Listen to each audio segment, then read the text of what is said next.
Back in September, literally every expert and fan were saying the same thing. Real Madrid are the strongest team in the world. Alonso came in and started the season with a crazy run, 8 wins in a row. Kylian Mbappé was putting up ridiculous numbers too, scoring at least 1 goal in every match apart from the game against Mallorca. It genuinely felt like this was it. Real Madrid were back on the top of European football. But now is December and everything flipped. Since the start of November, Real have won just 2 of their last 8 matches, and the only one you could call a proper, convincing win was against Athletic Bilbao.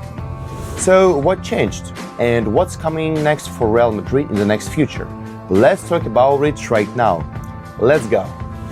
The crisis in Madrid started out of nowhere, 27th of September away at Atletico Madrid. Since the start of August, Real hadn't just avoided defeat, they hadn't even drawn a game.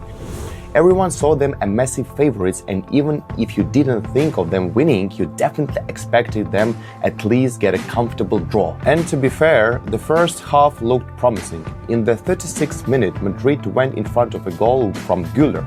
Going to the break, they were leading Atleti 2-1, but right before halftime they conceded again 2-2. After the break, it turned into a complete nightmare. The whole world suddenly saw Madrid's weak points. The players basically stopped pressing, Alonso's ideas stopped working, and in the back, it was a pure chaos.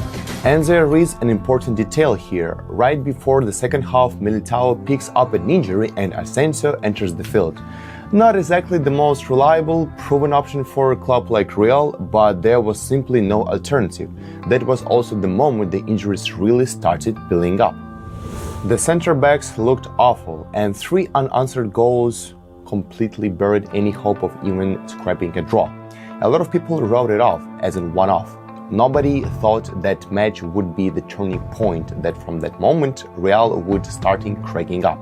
And yeah, even after that defeat, Real won their next 6 matches in a row. They even beat a struggling Barcelona. That was a match where Hansi Flick cried for the first time, by the way. But fans noticed something. Every win looked a hard work. And here's a funny one. In almost every single game of those, Real did what Real usually do, and ended up with a penalty. But then, 1st of November happened, away to a crisis Liverpool at Anfield. Liverpool had lost 8 out of their last 12 matches before playing Real. It looked obvious on paper, easy win for Madrid. Instead, Madrid got absolutely battered, in stats and on the pitch. Liverpool's narrow win was Real's second defeat against a big slide this season. And more importantly, rumors started popping up online that some Madrid players weren't happy with Xabi Alonso as a head coach.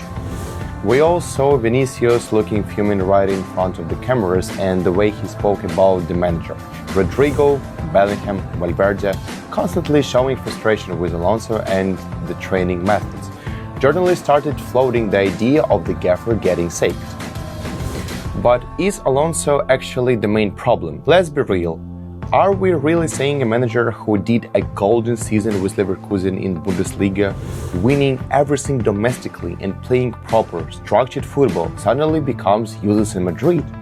We've seen this story before. Ten Hag at United, Pochettino at PSG, Tuchel and Nagelsmann at Bayern. Brilliant coaches, but it still didn't work out well, and in most cases the players were a massive part of the problem.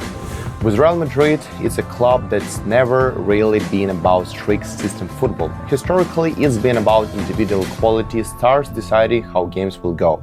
And right now, Alonso is trying to build a system, but it looks like the team just can't properly learn the patterns. Thank you for watching this video, guys. Drop a like, drop a comment down below, and we would like to see your comments about what you think about the Real Madrid's today's situation. Thank you very much, and see you soon.